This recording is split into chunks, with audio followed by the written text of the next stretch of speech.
submission finished tonight, you must be feeling on top of the world right now. I don't even know what the world feels like right now. I'm just living in the moment and just taking this all in. I'm just super proud and excited about my performance, and I can't wait to keep the momentum going.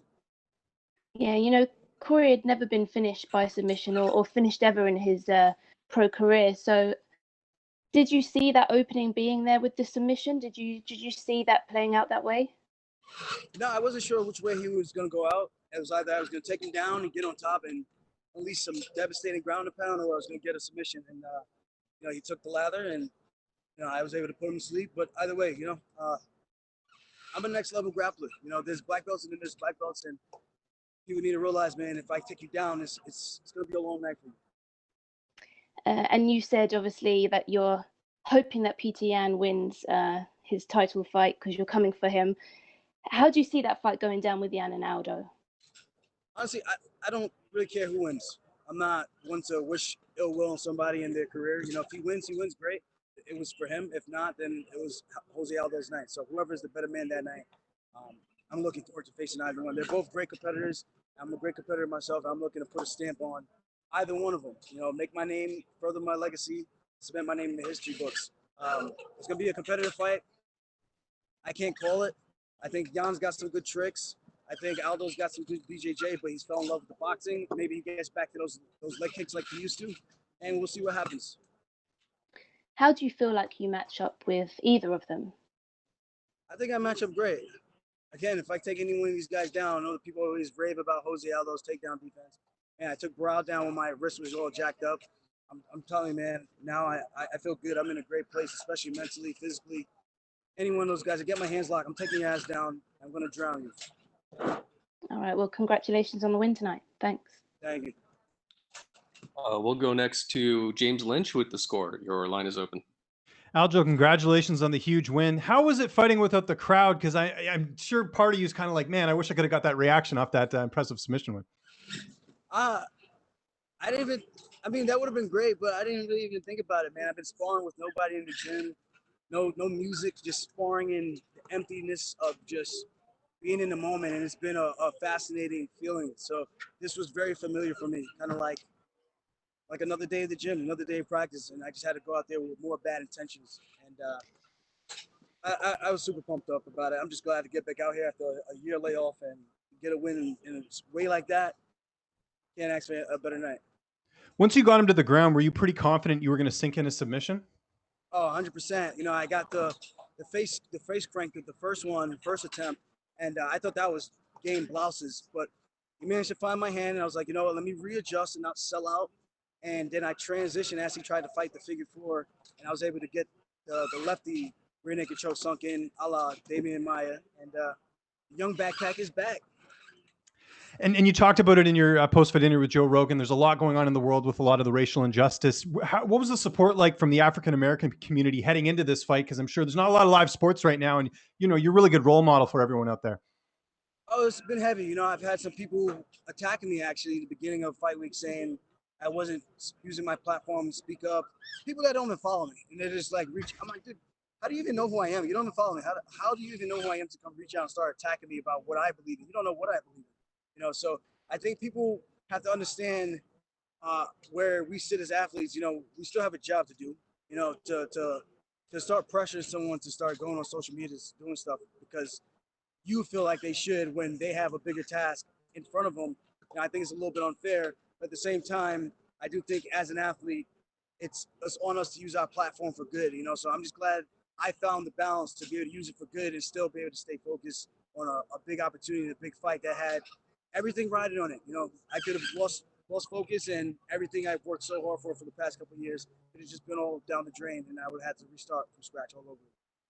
And last one for me, are you going to, hang around just in case something happens with that fight between Yan and Aldo, like, potentially as a backup? Is that something that would be of interest to you? Oh, 100%. I'm going to be in Vegas for the next 2.5 weeks. We got Marab Devashvili fighting next week, and then we got Matt Favola fighting the following week after that. So I'm going to be here to help those guys and push them and be an extra body for those guys to work out with. And hopefully that, that's going to keep me in shape. And if an opportunity presents itself, you know what? I'm ready to go. Congratulations on the victory. Thank you. We'll go next to Jordan Wahlberger with the Horn. Your line is open. Hey, Aljo, congratulations on the win tonight. Thank you. Give me your thoughts on overall the state of the division right now. You just, you had a huge win. We obviously don't have a champion right now. We know that Jan and Aldo are going to get the title shot, but what do you think about the overall talent right now in the bantamweight division? I think the talent is through the roof. People can look at that division 1 through 15 are all killers. I think anyone on any given day could be a world champion. Cody Garbrandt just got back in the win column in a very big way over the number 5 ranked Rafael Sunsao. I just took out the number 4 guy in the world. Peter Yan is fighting Jose Aldo, ranked 6. So you look at the name value from top to bottom. There's a lot of great guys. This division is stacked. You got Cody Stamen, who's not even in the top 10. You got Rob Font, Dominic Cruz, who's I think ranked 12th right now. It's a great time to be a bantamweight and great time to really build your name, especially if you're winning right now. So I think the world is tuned in and paying attention to us and finally realizing, like, us little guys, quote little guys, who walk around 160 plus, we can crack and we can do it all. How did you feel? I mean, what did it mean to you actually to be back in the cage after a year away, almost to the date, and getting a finish like that? Oh, it was unreal. I felt cloud 9. I didn't even know how to react after. I was like, in my head, I was like, there's no way in hell that just happened like that. And it did, man. I had to like slap myself like, dude, we just did that. We worked our assholes and we just made that happen. A year off, coaching at the gym, cornering guys, watching from the sideline as the division kept going on without me. And I'm just glad I was able to come back in a big way and do what I love to do, make some money and send myself back to the top and reassert myself as a true threat to this bantamweight throne. Did anything surprise you about Cory? I mean, obviously you were able to get that finish with the submission so quickly, but did anything surprise you going into this fight or kind of even leading up this week? I mean, nothing surprised me. I mean, I knew he was a tough dude, long, lanky. I knew he was going to be looking for knees if I was to shoot blanket shots. So I knew I had to disguise everything well, get him on the fence and back him up. And I think the small cage actually probably played a bigger factor. I think he didn't realize how quick I was going to be able to close the distance and how well I can move on the feet. I know he was saying he was a better, I don't know if he said he was a better athlete or just a better fighter or something like that before the fight, but I think people don't realize what it's like when I'm standing in front of you and how well I can move and how agile I can be. So I think you got to witness that firsthand. And once I get my hands locked, it's pretty much lights out, man. I get on that back. I'm the human anaconda, the human Jansport for a reason, baby. We're back. We're back. Love it. Congratulations, Aljo. Thank you. We'll go next to Jim Varsalone with the Miami Herald. Your line is open. Congratulations. I'm wondering how much with that victory does that extend or lift your confidence, and how much was it a relief to get that victory as well? It was huge for the confidence. It's kind of just reconfirms everything that I believed in and I've been saying about myself and my skills, So I think if I'm as good as I say I am, for me to go out there and do what I just did, the way I did it against a top guy who everyone touted. Vegas had the odds to pick them. They didn't know who to pick. I think they realize now never to bet against the human backpack. So go out there and do what I did.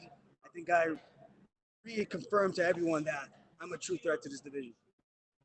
When you were celebrating, you were calling out someone's name. What happened there? And did that person get to talk to you afterwards? I haven't seen him yet. I was calling for Dana White, telling him to show himself. It's my time, and that's really it, man. I was just on cloud 9. I didn't know how to act, and I've won before. I always try to kind of celebrate a little bit and go back and check on my opponent. But I was in a different realm tonight, So I felt a little bit like I went over the top a little bit tonight. But honestly, man, after a year laying off, I think I deserved a little bit of celebration to get back in there, being doubted by so many people, and man, it's an up and down sport. It's the psychology that plays up in your head, it can really beat you up. And to go out there and fight those demons and go out there and do what I did, I think that did a lot for me, mentally, physically, and I think now the world knows. Yeah, the world does know. And looking at the bantamweights tonight, it's interesting because it just seems like, okay, this was the time. We're going to showcase bantamweights tonight on this card. And you mentioned it. There's like 1 to 15. There's so many good fighters in the division. How does that make you feel that UFC, that Dana White and his team would do that tonight on this big card, UFC 250 on ESPN Plus, showcase these bantamweights? It's great, man, to just be a part of this division right now and to be the one who's leading the pack. I think that says a lot, and it makes me feel good about all the work I put in. Man, I was an amateur since 2010, and I went pro 2011.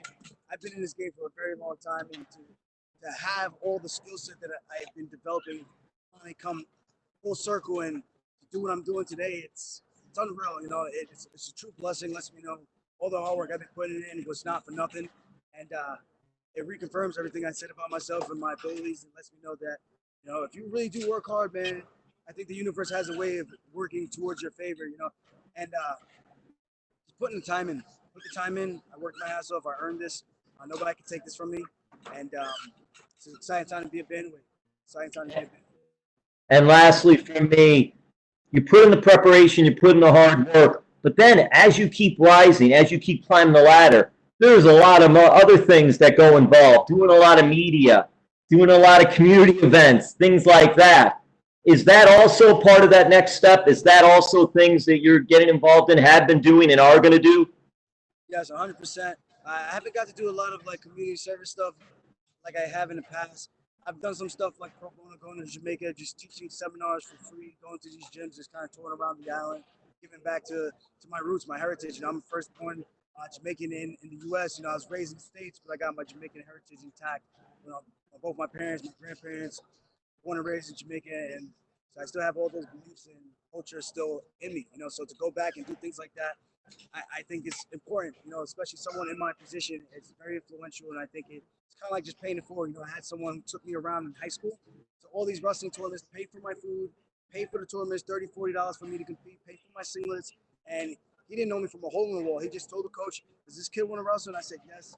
Took me under his wing. He's like a dad to me. His name is Dave Montana. His son Josh Montana was wrestled twice in high school, and but those guys are family to me, so it's important for me to pay it forward. You know, so I always make sure I try my best to do that. And just so the people who don't know, I'm going to be breaking down my submission on my podcast, The Weekly Scratch. So make sure you guys check out my YouTube channel because I'm going to be breaking down all of my submissions, and you guys can get the full inside scoop. Well, listen, congratulations on your success. Continue being a good fighter, but also a good role model, and thank you. Thank you.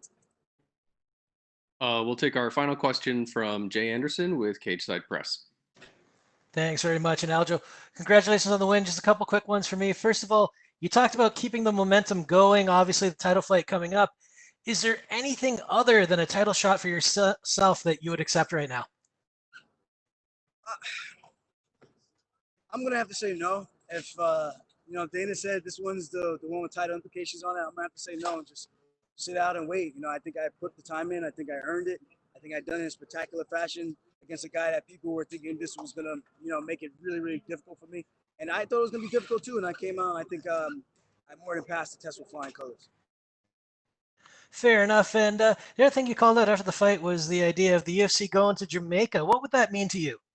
Oh, that would be huge, monumental, historic, and to be a pioneer to bring that all in. And I think the UFC staff would love a trip to Jamaica on the islands, you know. So I think it's something we can make happen. If, you know, maybe I fight for the belt, win it, then maybe my first defense could be there. We'll see. We'll see.